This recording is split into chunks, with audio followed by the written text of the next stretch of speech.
Hi friends, good morning. Welcome back to Teja Reddy YouTube channel. Friends, ಎಲ್ಲರೂ ಹೇಗಿದ್ದೀರಾ? ನಾನು ಚೆನ್ನಾಗಿದ್ದೀನಿ. ನೀವು ಹೇಗಿದ್ದೀರಾ ಅಂತ ಕಾಮೆಂಟಲ್ಲಿ ತಿಳಿಸಿ. ಫ್ರೆಂಡ್ಸ್, ನನ್ನ ವಿಡಿಯೋ ಕೊನೆವರೆಗೂ ನೋಡಿ. ನಿಮ್ಗೆ ಇಷ್ಟ ಆದರೆ ಲೈಕ್ ಮಾಡಿ, ಶೇರ್ ಮಾಡಿ, ಬೆಲ್ ಮೇಲೆ ಒಂದು ಕ್ಲಿಕ್ ಕೊಡಿ. ಯಾಕಂತಂದ್ರೆ ನನ್ನ ನೋಟಿಫಿಕೇಷನ್ಸ್ ನಿಮಗೆ ಬರುತ್ತೆ. ಸಪೋರ್ಟ್ ಮಾಡಿ, ನನ್ನ ಚಾನಲ್ ಸಬ್ಸ್ಕ್ರೈಬ್ ಮಾಡಿ.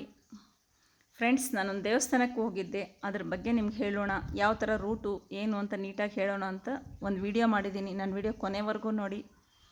ಆ ದೇವರ ಮಹಿಮೆ, ಹೋಗಿ ಬರೋದು ಹೇಗೆ, ದೇವಸ್ಥಾನ ಎಲ್ಲಿ ಇದೆ ಅಂತ ಡೀಟೇಲಾಗಿ ಹೇಳ್ತೀನಿ ನಿಮಗೆ.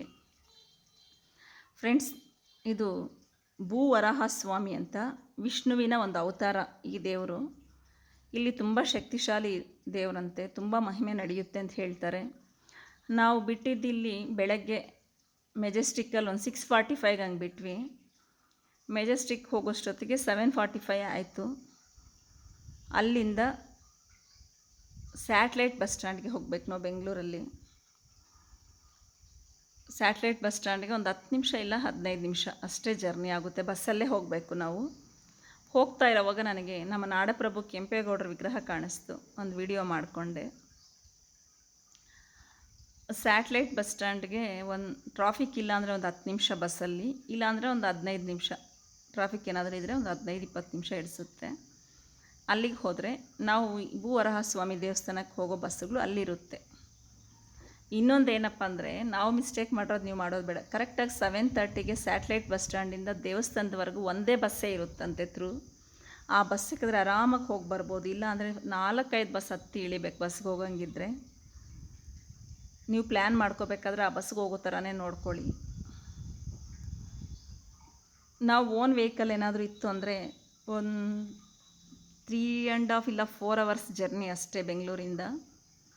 ನಾವು ಬಸ್ಸಿಗೆ ಹೋಗಬೇಕಂತಂದರೆ ಒಂದು 5 to 6 ಅವರ್ಸ್ ಹಿಡಿಸುತ್ತೆ. ಏನು ಈ ಥ್ರೂ ಬಸ್ಗೆ ಹೋದರೆ ಒಂದು 5 ಅವರ್ಸ್ ಹೊಟ್ಟೋಗ್ತೀವಿ. ಇಲ್ಲ ಈ ಬಸ್ ಇಳಿತಾ ಹತ್ತಿ ಹೋದರೆ ಒಂದು 5 to 6 ಆಗುತ್ತೆ. ನಾವು ಕರೆಕ್ಟ್ ರೂಟಲ್ಲಿ ನಮಗೆ ಗೊತ್ತಿಲ್ಲದೆ, ನಮಗೆ ಸರಿಯಾಗಿ ಅವೇರ್ನೆಸ್ ಇಲ್ಲದೆ ನಾವು ಹೋಗಿರೋದು. ಸರಿಯಾಗಿ ರೂಟ್ ಗೊತ್ತಿಲ್ಲದೆ ಹೋಗಿ ನಾವು 8 ಅವರ್ಸ್ ಜರ್ನಿ ಮಾಡಿದ್ದೀವಿ ಸ್ನೇಹಿತರೆ. ನೀವು ಈ ಮಿಸ್ಟೇಕ್ ಮಾಡ್ಕೋಬೇಡಿ. ನೀಟಾಗಿ ತಿಳ್ಕೊಂಡು ಆರಾಮಾಗಿ ಹೋಗಿ ಬನ್ನಿ. ಈ ರೂಟಲ್ಲಿ ಹೋಗೋವಾಗ ಮಂಡ್ಯ ಹತ್ರ ತುಂಬ ಚೆನ್ನಾಗಿದೆ ರೋಡುಗಳು. ಆ ರೋಡ್ ಸೈಡಲ್ಲಿ ಫ್ಲವರ್ಸ್ ಎಲ್ಲ ತುಂಬ ಚೆನ್ನಾಗಿತ್ತು. ಒಂಥರ ಏನೋ ಪ್ಲೆಸೆಂಟಾಗಿತ್ತು ಹೋಗ್ತಾ ಇರಬೇಕಂತಂದರೆ. ಈ ಕಡೆ ಬೆಳೆಗಳು ಕಬ್ಬು, ಭತ್ತ, ತೆಂಗಿನ ಮರ, ಅಡಿಕೆ ಮರ ಅಷ್ಟೇ ಇದೆ. ಇನ್ನು ಬೇರೆ ಏನು ಬೆಳೆಗಳು ಇಲ್ಲ. ಇದು ನಾವು ಬೆಂಗಳೂರಿಂದ 160ರಿಂದ 180 ಕಿಲೋಮೀಟ್ರ್ ಇರುತ್ತೆ ಫ್ರೆಂಡ್ಸ್. ನಾವೇನು ಓನ್ ವೆಹಿಕಲ್ ಆದರೆ ಹೋಗಿ ಬರೋಕ್ಕೆ ಚೆನ್ನಾಗಿರುತ್ತೆ. ಒಂದು ಪ್ಲ್ಯಾನ್ ಮಾಡ್ಕೊಂಡು ಹೋಗಿ. ಇಲ್ಲ ಬಸ್ಗೆ ಹೋಗ್ಬೋದು.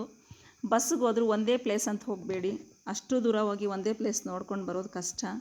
ಹತ್ತಿರದಲ್ಲಿ ಒಂದು 10-15ರಲ್ಲಿ ರಂಗಸ್ಥಳ ಇದೆ. ಒಂದು 40-50 ಕಿಲೋಮೀಟ್ರಲ್ಲಿ ಮೈಸೂರಿದೆ.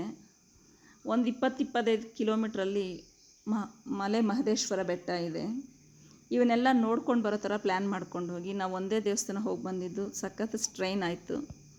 ನೀವೆಲ್ಲ ನೀಟಾಗಿ ಪ್ಲ್ಯಾನ್ ಮಾಡ್ಕೊಂಡು ಹೋಗಿ ಬನ್ನಿ, ಚೆನ್ನಾಗಿರುತ್ತೆ. ಈ ದೇವಸ್ಥಾನ ಏನಕ್ಕಪ್ಪ ಅಂದರೆ, ಮಹಿಮೆ ನಮಗೆ ಇವಾಗ ಭೂಮಿಗೆ ಸಂಬಂಧಪಟ್ಟಿರೋ ವಿಷಯಗಳಿಗೆ. ನಾವು ನಮ್ಮ ಲ್ಯಾಂಡಲ್ಲಿ ಏನಾದರೂ ಸ್ಟ್ರಗಲ್ ಫೇಸ್ ಮಾಡ್ತಿದ್ವಿ ಅಂತ ಇಟ್ಕೊಳ್ಳಿ. ಇಲ್ಲ ಯಾವುದಾದ್ರೂ ಹೊಸ ಲ್ಯಾಂಡ್ ಪರ್ಚೇಸ್ ಮಾಡಬೇಕು, ಒಂದು ಮನೆ ಕಟ್ಟಬೇಕು, ಇಲ್ಲ ಮನೆಯದೇನೋ ಪ್ರಾಬ್ಲಮ್ ಇದೆ, ಈ ಥರದ್ದು ಅಂದರೆ ಒಟ್ಟಾರೆ ಭೂಮಿ ವ್ಯವಹಾರಗಳಿಗೆ ತುಂಬ ಒಳ್ಳೆಯದಂತೆ ಈ ದೇವರು. ಇಲ್ಲಿ 99% ನಾವು ಅಲ್ಲಿ ಮೊರೆ ಇಟ್ಟು ಬಂದಿರೋ ಹರಕೆ 99% ಸಕ್ಸಸ್ ಆಗುತ್ತಂತೆ ಫ್ರೆಂಡ್ಸ್. ಒಂದು ಸಾರಿ ವಿಸಿಟ್ ಮಾಡಿ ನೋಡಿ ನೀವು. ನಾನು ನೋಡಿದ್ದೀನಿ, ಅಂದರೆ ನಮ್ಮ ನೈಬರ್ಸಲ್ಲಿ ಹೋಗಿ ಬಂದಿದ್ದಾರೆ. ಅವ್ರ ಪ್ರಾಬ್ಲಮ್ ಸಾಲ್ವ್ ಆಗಿದೆ. ಅಂದರೆ ದೇವರೆಲ್ಲ ಇದಾಗೋಗುತ್ತಾ ಅಂತ ಅಂದ್ಕೋಬೇಡಿ. ದೇವ್ರನ್ನ ನಂಬೋದ್ರಲ್ಲಿ ನಮ್ಗೆ ಯಾವುದೇ ತೊಂದರೆ ಇಲ್ಲ, ಯಾವುದೇ ತಪ್ಪಿಲ್ಲ. ದೇವ್ರನ್ನ ನಂಬೋಣ. ಒಂದು ಸಾರಿ ವಿಸಿಟ್ ಮಾಡಿ ಬನ್ನಿ ನೀವು. ದೇವಸ್ಥಾನ ಇದು ಕನ್ಸ್ಟ್ರಕ್ಷನ್ಸ್ ನಡೀತಿದೆ ಈಗ. ತುಂಬ ದೊಡ್ಡದಾಗಿ ಮಾಡ್ತಿದ್ದಾರೆ. ಇದು ಹಳೇ ದೇವಸ್ಥಾನನೇ. 13ನೇ ಶತಮಾನದಂತೆ ಅರ್ಚಕರನ್ನ ಕೇಳಿದ್ರೆ ಹೇಳಿದ್ರಲ್ಲಿ ಸುಮಾರು 2500 ವರ್ಷಗಳ ಹಿಂದೆ ದೇವಸ್ಥಾನ ಅಂತೆ ಇದು. ಬೆಳಗ್ಗೆ 8ರಿಂದ ಮಧ್ಯಾಹ್ನ 2 ಗಂಟೆವರೆಗೂ ಓಪನ್ ಇರುತ್ತೆ. ಮತ್ತು ಸಾಯಂಕಾಲ 4ರಿಂದ 7:30ವರೆಗೂ ಟೈಮಿಂಗ್ಸ್ ಇದೆ ಇಲ್ಲಿ.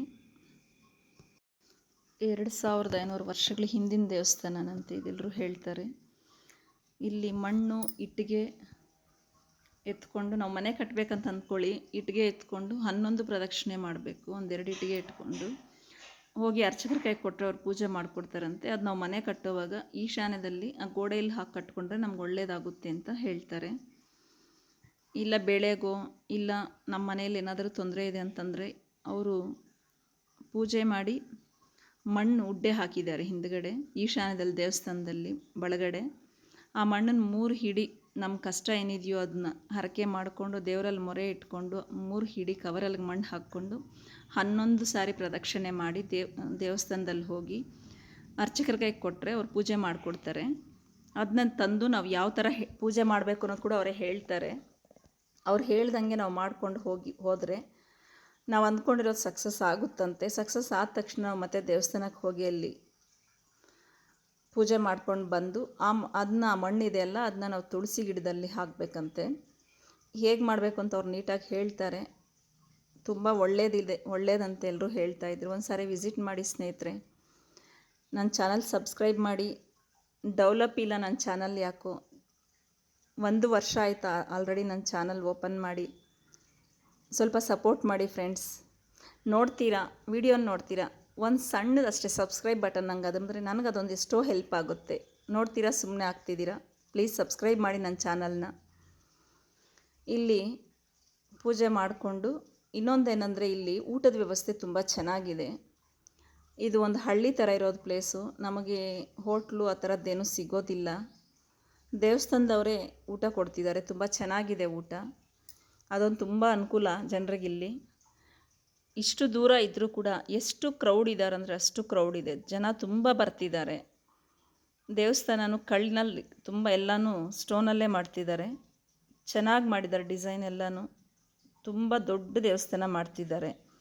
ಒಂದು ಅರ್ಧ ಎಕರೆ ಅಷ್ಟು ಪ್ಲೇಸ್ ಬಿಟ್ಕೊಂಡಿದ್ದಾರೆ ಎಲ್ಲ ರೆಡಿ ಮಾಡೋಕ್ಕೆ. ಇನ್ನೂ ಒಂದು 2-3 ವರ್ಷ ಹಿಡಿಸುತ್ತಂತೆ ದೇವಸ್ಥಾನ. ಅವ್ರು ಹೇಳಿದ್ರು. ದೇವಸ್ಥಾನ ಮುಗಿದ ಮೇಲೆ ಅಂತ ಇದು ಚೆನ್ನಾಗಿರುತ್ತೆ. ಒಳ್ಳೆ ಪ್ಲೇಸಲ್ಲಿದೆ ದೇವಸ್ಥಾನ. ಒಂದು ಸಾರಿ ವಿಸಿಟ್ ಮಾಡಿ ನೋಡಿ. ನಾವು ಪೂಜೆ ಎಲ್ಲ ಮಾಡಿಕೊಂಡು ಇಲ್ಲೇ ಊಟ ಮುಗಿಸ್ಕೊಂಡು ಬಿಡೋಷ್ಟೊತ್ತಿಗೆ ಸುಮಾರು 5 ಗಂಟೆ ಆಯಿತು.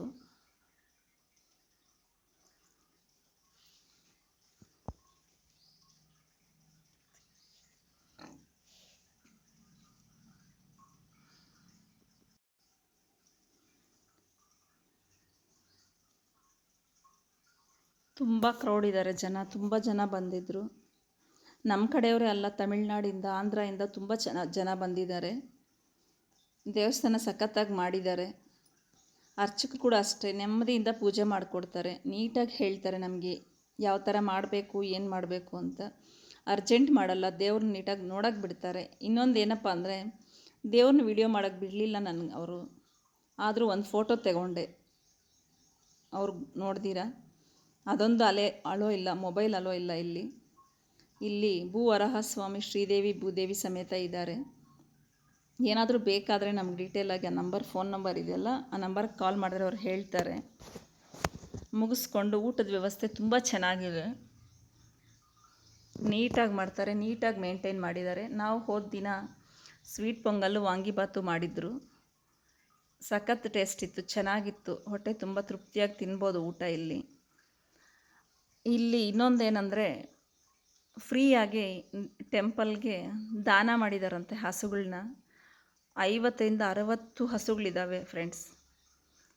ಮೇಂಟೈನ್ ಮಾಡ್ತಿದ್ದಾರಲ್ಲ, ತುಂಬ ಚೆನ್ನಾಗಿ ಮೇಂಟೈನ್ ಮಾಡ್ತಿದ್ದಾರೆ ಹಸುಗಳನ್ನ ಮೇಯಿಸೋರು.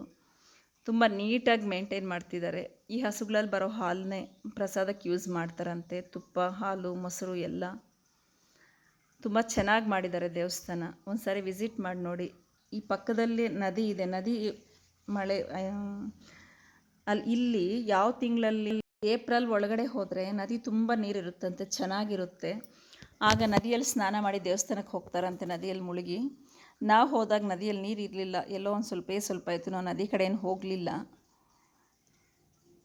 ಹೇಮಾವತಿ ನದಿ ಇಲ್ಲಿ ಪಕ್ಕದಲ್ಲೇ ಹರಿಯುತ್ತೆ. ಚೆನ್ನಾಗಿದೆ ದೇವಸ್ಥಾನ. ಒಟ್ಟಾರೆ ಮಹಿಮೆ ತುಂಬ ಸಖತ್ತಾಗಿದೆ. ಒಂದು ಸಾರಿ ವಿಸಿಟ್ ಮಾಡಿ ನೋಡಿ ಹೇಗಿದೆ ಅಂತ ನಮಗೆ ಕಾಮೆಂಟಲ್ಲಿ ಹೇಳಿ. ನಾನು ಹೋಗಿ ಬಂದಿದ್ದೀನಿ. ನನಗೆ ಯಾವ ಥರ ಏನು ಅನುಭವ ಆಯಿತು ಅನ್ನೋದು, ಇಲ್ಲ ನಾನು ಅಂದ್ಕೊಂಡಿರೋ ಕೋರಿಕೆ ಸಕ್ಸಸ್ ಆಯಿತಾ ಇಲ್ವಾ ಅಂತ ಹೇಳೋದು ನಾನು ಆದ ತಕ್ಷಣ ಇನ್ನೊಂದು ವಿಡಿಯೋ ಮಾಡ್ತೀನಿ.